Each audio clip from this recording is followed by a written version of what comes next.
ఇది కథ కాదు. ఇది ఇప్పటికీ ఆ గ్రామంలో మిగిలిపోయిన ఒక జ్ఞాపకం. పాడుబడిన ఒక పురాతన గుడి, లేదా చీకటితో కప్పబడిన ఒక శతాబ్దాల పాత ఇల్లు. ఆ రాత్రి గాలి హోరుగా వీస్తోంది. గుడ్లగూబల అరుపులు నిశ్శబ్దాన్ని చీల్చివేస్తున్నాయి.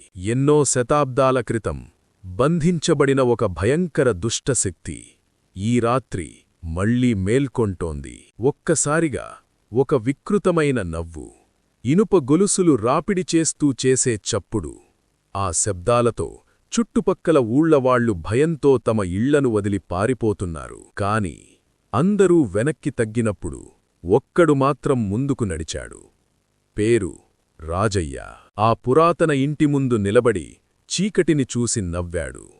విధి నీకు రాసిన మృత్యుశాసనం, అయినా నువ్వు ఇంకా చీకటిని నమ్ముకున్నావు. నేను ఈ వెలుగు వెనుక ఉన్న మంత్రాన్ని నమ్ముకున్నాను అని అరుస్తూ తన భయంలోనూ నమ్మకంతో చేతులు జోడించాడు. ఓం హ్రీం శత్రు సంహారిణి ఆగచ్చ. ఆ మంత్రం పలికిన క్షణమే గాలిలో కంపనం, భూమి వణుకు. ఆ శక్తి వికృతంగా అరుస్తూ తన గొలుసులు తెంచుకోవడానికి ప్రయత్నం చేసింది. కాని ఆ మంత్రధ్వని నుంచి ఒక శక్తి తరంగం బయటకు వచ్చింది. ఆ తరంగం మధ్యనుంచి ఒక దివ్యమైన దేవత ఆకారం అవతరించింది. ఆ దేవత చేతిలో ప్రకాశించే మంత్ర ఖడ్గం. ఆ ఖడ్గాన్ని రాజయ్య చేతుల్లో ఉంచుతూ ఏ మాటా లేకుండా అదృశ్యమైంది. రాజయ్య ఆ ఖడ్గాన్ని పట్టుకుని భయాన్ని వెనక వదిలి ఆ పురాతన ఇంటిలోకి అడుగుపెట్టాడు. అంతలోనే శతాబ్దాలుగా బంధించబడిన ఆ శక్తి సంకెళ్ళు తెంచుకొని వికృతంగా అరుస్తూ రాజయ్య మీదకు దూకింది.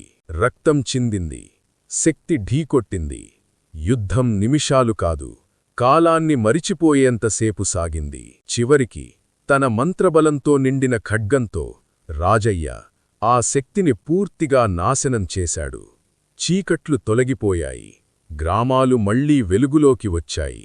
శాంతి తిరిగి వచ్చింది. కాలం గడిచింది. రాజయ్య వృద్ధాప్యంలో లోకాన్ని విడిచిపోయాడు. కాని గ్రామస్థుల మనస్సుల్లో కాదు. ఈరోజు కూడా ఆ గ్రామంలో ఒక గుడి ఉంది.